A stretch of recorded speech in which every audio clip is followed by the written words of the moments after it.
जय मसीह की। प्रियो, आप सबको यीशु के नाम से वंदना करता। आज अपन परमेश्वर के वचन से प्रार्थना के विषय में मनन करेंगे। प्रार्थना जो है परमेश्वर को बहुत पसंद है। प्रार्थना का मतलब है कि हम उनसे वार्तालाप करें, बस उतना ही समझ लो। आप बहुत ज़्यादा इसको वो ना समझ लो, कॉम्प्लिकेटेड मत कर लो उसको, बहुत पेचीदा ना बनाओ। क्योंकि सिंपली ये है कि आप एक अपना प्रिय व्यक्ति जो कि आपसे बहुत प्रेम करते हैं, उनसे जाके डेली थोड़ा टाइम निकाल के बातें करते रहते हैं, जिससे आपको बहुत अच्छा लगता है। वो व्यक्ति से मिलना आप चाहेंगे भी। लेकिन ये जो परमेश्वर से बात करते तो एक व्यक्ति आत्मा के रूप में, आप शरीर में, इसमें थोड़ी दिक्कतें होती है। तो आत्मा में जो व्यक्ति उनसे उनसे मिल नहीं पाता, तो आपको विश्वास से प्रार्थना करना। विश्वास के बिना परमेश्वर से मिलना, उसको प्रसन्न करना अनहोना है। ये इब्रानी में लिखा। तो आप ये देखें कि प्रार्थना का मतलब है कि दो तरफा है, एक तरफा नहीं, वार्तालाप है। और आप जो है भजन गीत में लिखा है कि हम धन्यवाद के साथ परमेश्वर के आंगनों में प्रवेश करते हैं। तो आप धन्यवाद करते हुए प्रार्थना शुरू करते हैं। दिन भर आप दुआ करते हैं और प्रार्थना में प्रभु मदद करना, इसमें कोई गलत नहीं। वो तो एक छोटी मोटी प्रार्थना चलते ही रहते हैं दिन भर, उधर इधर। लेकिन एक समय निकालना अवश्य ज़रूरी है। अगर आप विश्वासी हो, उद्धार पाए हो, यीशु को ग्रहण किया हो, यीशु को खुदा समझ के मानते हो, तो प्रतिदिन परमेश्वर के लिए थोड़ा समय निकालो। आधा घंटा, 1 घंटा, 1.5 घंटा, आपके ऊपर है।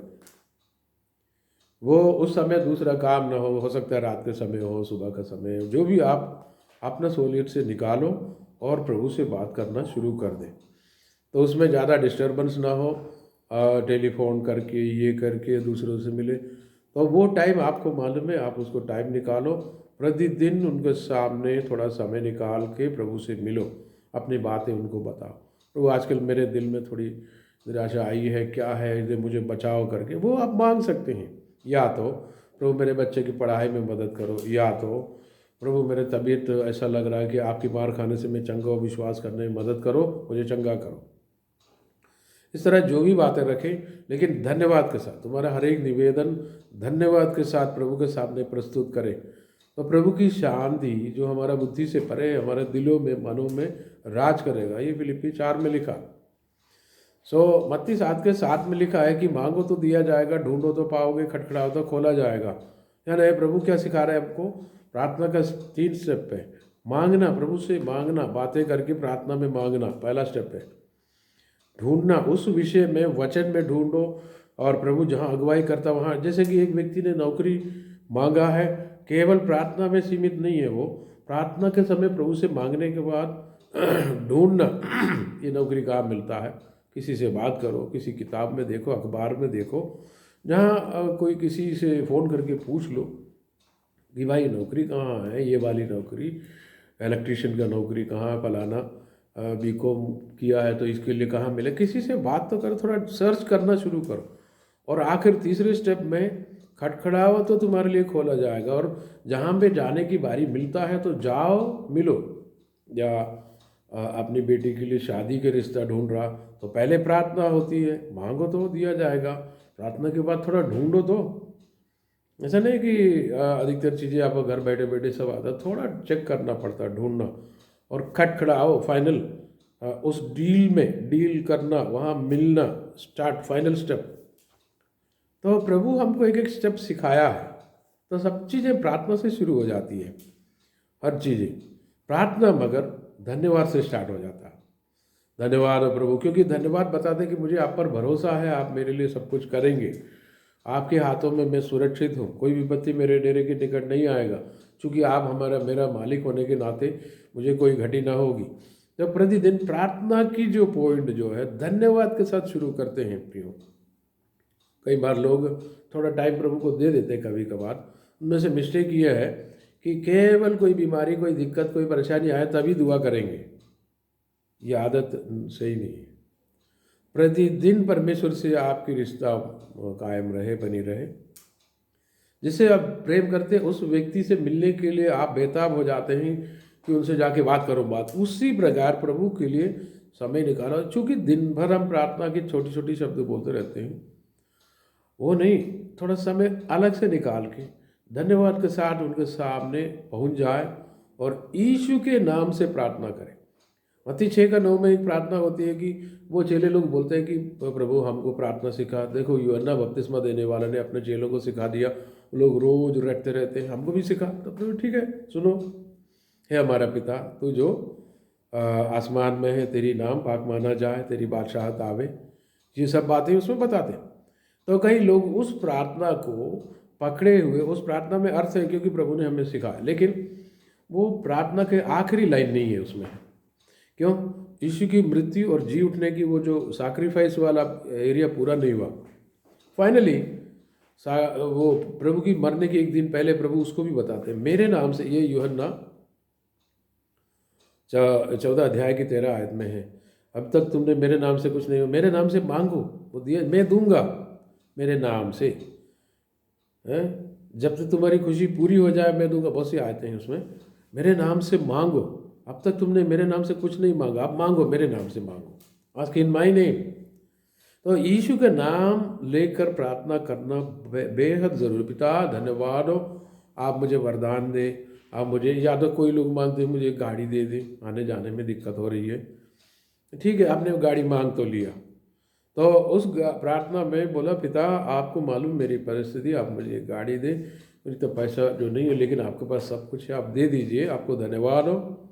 यीशु के नाम से सारी प्रार्थना यीशु के नाम से फाइनल होता। आप जानबूझकर यीशु की नाम को वहाँ से हटा देता तो प्रार्थना मीनिंगलेस हो जाता, कोई अर्थहीन हो जाता।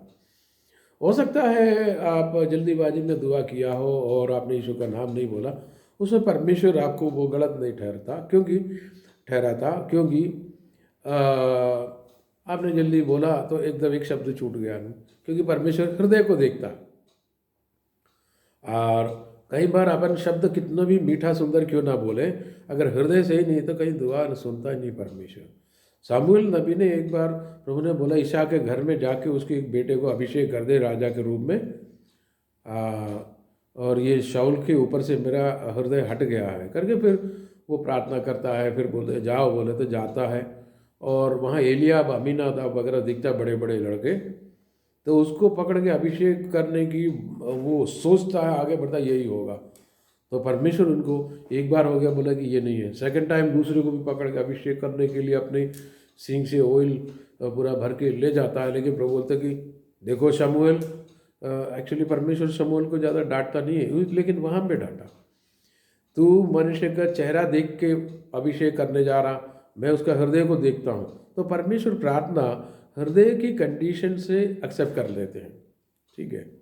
अब तहे दिल से खुदा से दुआ मांगा तो वो सुनता है, हृदय और जुबान एक साथ हो जाता है, एक लाइन पे आ जाता है, तो हर प्रार्थना का उत्तर मिल जाता है। क्योंकि विश्वास के बिना परमेश्वर को प्रसन्न करना अनहोना, विश्वास के बिना कोई भी प्रार्थना करो, कितना भी लंबा करो, 2 घंटे की दुआ करो, कोई फायदा नहीं है। विश्वास के साथ 3 मिनट की प्रार्थना करो वो सुनी जाती है। तो विश्वास एक बहुत इंपॉर्टेंट है प्रार्थना में, विश्वास के बिना कोई काम प्रभु का तो होता ही नहीं है। तो इसलिए प्रियो, एक सिंपल सी प्रार्थना करो, वो भी दिल से दुआ करो, और आपकी जो मांगना हो वो बता दो। या तो कोई लोग, प्रभु वो लोग सब मेरे टट्टा मजाक उड़ा रहे कि प्रभु मुझे मदद करो, तो वो भी सुनता है। यानी आपके हृदय की दिक्कत वाली कोई भी बात हो प्रभु से बोल सकते हैं, लेकिन सारी प्रार्थना यीशु के नाम से हो, जिसमें प्रार्थना में से अगर आप यीशु के नाम को हटाओ तो वो जीरो हो जाता। अगर बाई मिस्टेक हो गया तो प्रभु उसको मान लेता है, क्योंकि प्रभु गूंगों की प्रार्थना भी, अंधे बहरे सबकी प्रार्थना सुनता है। गूंगे बोल नहीं पाता तो, लेकिन हृदय से जो कुछ बोलता है। इसलिए जो लोग कई बार इन लोगों को बहुत सताते हैं तो वो दिल से रोता है, तो खुदा ऊपर से सुन के उनको बहुत दंड देता है। कई बार ऐसा भी होता है, याद रखना। तो परमेश्वर हमारी दुआ सुनता, 100% सुनता, इस समय भी सुनता। तो मत्ती 6 में आपको मालूम है वो प्रभु की प्रार्थना करके लिखा है, तो वो सिखाता है वो लोग, लेकिन वो रटने का नहीं, क्योंकि रटने से क्या होता है, वो माइंड से हो जाता है, हृदय से नहीं होता। रटने वाली बात है, रटने वाली दुआ सही नहीं है। हम तो रटे रटे बोलते हैं, हे खुदा तेरी नाम पाक माना जाए, तो जो बादशाह आसमान के, ऐसा जो भी बोलते जाओ, उसमें क्या रटते हुए आप भजन गीत भी बोले हो, मेरा चरवा मुझे कोई घटी ना होगी, कोई मतलब नहीं है। हृदय से बोलो, जो चीज़ें हृदय से प्रार्थना करोगे बहुत प्रतिफल है प्रिय, प्रार्थना सुनी जाती है। हन्ना जो है, जबकि शमूएल पैदा नहीं हुआ था, वो ऐसी ज़्यादा आवाज़ नहीं निकला, वो मंदिर में जाके दुआ करने लगी। और तो वो एली नबी जिसमें अभिषेक चला गया था, वो क्या बोल रहा, तू दारू पी पी के ऐसे बड़बड़ बड़बड़ कर रही है। तो वो हन्ना बोला सर ऐसा नहीं कि मैं बहुत दुखियारी औरत हूँ, मेरा बच्चा नहीं है, जो भी हो वो बोलती है। बच्चे के बारे में वो नहीं बताती, लेकिन वो बोलती है कि मैं अपने हृदय के दुख प्रभु के सामने उंडेल रही हूँ। तो वो बोला हाँ ठीक है प्रभु, तुम्हें उत्तर देंगे उत्तर देंगे। भाई वो उसको प्रभु के अभिषेक उनके ऊपर से चला गया था, एली के ऊपर से। लेकिन ये औरत, जो दुखियारी औरत, जो पुत्रहीन है, वो बिलक बिलक कर रो रही थी, कुछ कुछ बोल रही थी। खुदा ने उसको सुना, लेकिन आवाज़ ठीक से नहीं आया। एली को सुनाई नहीं दे रहा, खुदा यीशु को सुनाई दे रहा। आपके हृदय की हर प्रार्थना का उत्तर, जो आप दिल से दुआ मांगता है, खुदा सुनता है, उत्तर देता है। लेकिन बाइबल के अनुसार जो आपके मुंह की जो शब्दों को बहुत महत्व दिया जाता है, इसलिए प्रार्थना हृदय की जो अवस्था और ज़ुबान के शब्दों को एक कर दो, प्रार्थना का उत्तर बहुत जल्दी मिल जाता। प्रार्थना का उत्तर रोकने वाली बहुत सी चीज़ें हैं। एक तो घमंड है, फरीसी जैसे दुआ मत करो करके प्रभु ने कि मैं बड़ा हूँ प्रभु, मैंने सब कुछ कर लिया, तू क्यों नहीं किया। ये वाली प्रार्थना खारिज की जाती है। और वो बोलते हैं कि प्रभु तू महान है, ज़रूर मेरे लिए यीशु के नाम से वो काम करके दे। अब तहे दिल से मांगा, 100% आंसर है। और जब आप जानबूझकर इसमें से यीशु का नाम हटा करके और प्रार्थना तो मैंने कर लिया है करके पूरा बोले, तो वो एक्सेप्टेबल नहीं है, वो रिसीव नहीं करते। क्यों? आपने यीशु का नाम उधर से क्यों हटा दिया? नए नियम के हर प्रार्थना में यीशु की नाम होना चाहिए। यीशु के नाम से आमीन। आमीन का मतलब जैसा हो वैसा ही हो, फिक्स कर दिया आपने, फाइनल कर दिया, है ना, एग्रीमेंट हो गया। प्रभु में सब कुछ हाँ यार आमीन में है। प्रभु देता है, अगर वचन में हाँ लिखा आपको तो मिलेगा, संसार में मिलेगा, स्वर्ग में भी मिलेगा। और पतरस को जेल से छुड़ाने की दुआ कलीसिया के लोग कर रहे थे, तो प्रभु ने उसको हामी भर दी और उसके लिए एक स्वर्गदूत को रवाना किया। जबकि पतरस सो रहे थे, उसको लगा कि मैं नींद में सपना देख रहा हूँ, तो वो सपना लग रहा था ओरिजिनली। प्रभु ने उसकी बंधन को खोल दिया, जंजीरों को खोल दी, दरवाज़ा खोल दी, उसको बाहर निकाला, उस मोहल्ले से ये वाले मोहल्ले में ला दिया। और फिर सुबह देखा, मालूम है, सारे ताले बंद थे। क्या प्रभु में क्या सामर्थ्य नहीं है? और अकेले की प्रार्थना भी सुनता है, ग्रुप में मिलके तहे दिल से दुआ हो रहा था, दिल वाली प्रार्थना, हृदय से, विश्वास से। तो मरकुस 11:24 में लिखा है प्रियो कि जब तुम प्रार्थना करो तो विश्वास करो तुम्हें मिल गया। यानी मान के चलो आप एक गाड़ी के लिए दुआ कर रहे हैं या वरदान के लिए, तो ये प्रार्थना आप 1 घंटा दुआ किया और धन्यवाद काफ़ी किया, आराधना की, प्रभु से हृदय से बात करी और कोई कपट नहीं रखा, दिल से विश्वास से बच्चों जैसे प्रार्थना की। जैसे बच्चे अपन से टॉफ़ी मांगते, अपन बोलते हाँ मैं दे दूंगा, तो वो दिल से विश्वास कर लेता, उसमें बिल्कुल डाउट नहीं रहता। ऐसे वाली प्रार्थना आपने कर ली, बाहर आ गया तो कोई दोस्त मिले, अच्छा क्या कर रहे थे? हाँ मैं गाड़ी मांग रहा था प्रभु से। ठीक है, अरे यार वो 1 लाख, आजकल ऐसा लगता है कि 1 लाख हो गया, 1.5 लाख हो गया, ऐसा कुछ 1 लाख की गाड़ी मांग रहा। ये बाइक है, 2 व्हीलर, या तो कार मांगा आपने 10 लाख की। अरे तेरे पास इतना पैसा नहीं है, का तो काय को वो प्रभु को परेशान कर रहा? कहाँ मिलेगा आजकल? कोई इधर उधर से थोड़ा लोन ले और सेकंड डाल ले, ये सब तो करो, या तो फिर अब बस में चले जाओ, उसमें क्या। अब भी सोच रहे यार ये बंदा तो सही बात कर रहा है, ये मेरा मदद कर रहा, फिर अविश्वास करने लगे। अब प्रभु ने क्या बोला था, तो कमरे में दुआ कर रहे थे तो तभी तो विश्वास करना चाहिए था। अब वो उधर तो विश्वास कर लिया, बाहर आकर पूरा उलटफेर कर दिया। तो प्रार्थना के विरोध में बाहर भी बात ना करें, विश्वास के साथ बोलो कि मैंने प्रभु से मांगा, प्रभु ने सुन लिया, मुझे उत्तर दी। इसमें चंगाई भी शामिल है। चंगाई एक्चुअली प्रभु ने कर दिया, वो क्या रिसीव करने में कई लोगों को दिक्कत होती है, रिसीव करने में वही एक ही प्रॉब्लम है, और अलावा प्रभु को देने में कोई दिक्कत नहीं। हालांकि बाइबल में लिखा है उसने चंगा कर दिया, दे दिया, पास्ट टेंस में, प्रभु ने तो कर दिया। हाँ, मनुष्यों को कई बार रिसीव करने, प्रभु की हीलिंग आत्मिक एरिया से, फिजिकल शारीरिक रूप में इसको लाने में, स्वर्ग से उतारने में, लेने में दिक्कत होती है। विश्वास करो आपकी प्रार्थना सुनी गई है। आप अकेले किया हो या दो लोग मिलकर एग्रीमेंट से किया हो, जो भी हो, प्रार्थना को उत्तर मिल गया। तो यही तो प्रार्थना है, प्रभु से बातें होती है, आप अपने दिल की दुखों को उसको देते हैं। कि उसके लिए भी आए थे, मत्ती 11:28 में लिखा है कि बहुत से दबे हुए परिश्रम करने वाले लोगों मेरे पास आओ, मैं तुम्हें विश्राम दूंगा। यानी आप अपनी दबे हुए, दब गया है, टेंशन में है, निराशा में, उसको बता दिया, वो आज़ाद कर दिया। मांगने से परे, कहीं ज़्यादा परे, ऊंचे वो देता, हमारी कल्पनाओं से परे देता है। तो प्रभु सकारात्मक है, धन्यवाद करो। कितना भी निराशा, अंधकार की बीच में भी प्रभु उत्तर देता है, उजियाला है। संसार में कोई आशा नहीं है कई लोगों के पास, लेकिन प्रभु यीशु आपके साथ है। तो अविश्वास को दिल से दूर करके धन्यवाद करो, और प्रार्थना से पहले भी, मांगने से पहले भी धन्यवाद करो, मांगने के बाद भी धन्यवाद करो। मांगने से पहले धन्यवाद क्यों किया? धन्यवाद इसलिए किया कि प्रभु बलवान है। मांगने के बाद आपने धन्यवाद क्यों किया? वो इसलिए किया कि प्रभु ने सुन लिया। उसने सुन लिया मतलब काम हो गया, काम हो गया। हाँ, तो कोई पूछे क्या प्रभु को नहीं मालूम मेरे घर में, मेरी जीवन में ज़रूरत है कि वो सब चीज़ें जानने में सक्षम है? वो तो है, तो सही है, लेकिन और हमें मालूम है बच्चे को फीस स्कूल में देना है, वो बोले ना बोले, लेकिन वो आकर हमको बताना हमें अच्छा लगता है।